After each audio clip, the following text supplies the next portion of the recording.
Dust dances around Bilal's SUV as he arrives in the quiet village, a modern vehicle amidst mud brick homes. The villagers, weathered and watchful, observe Bilal from their porches, their eyes following his every move. Bilal scans the village, a frown hinting at skepticism in this place that feels different.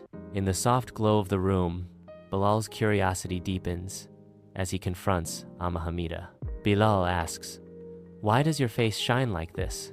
Is this some kind of magic light?" Amma Hamida's face radiates serenity as she replies, "It's not magic.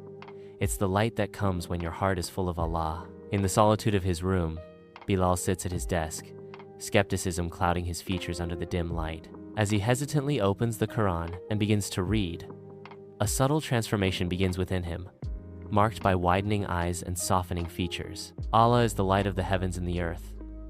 Tears stream down Bilal's face as a warm ethereal light bathes him in profound peace.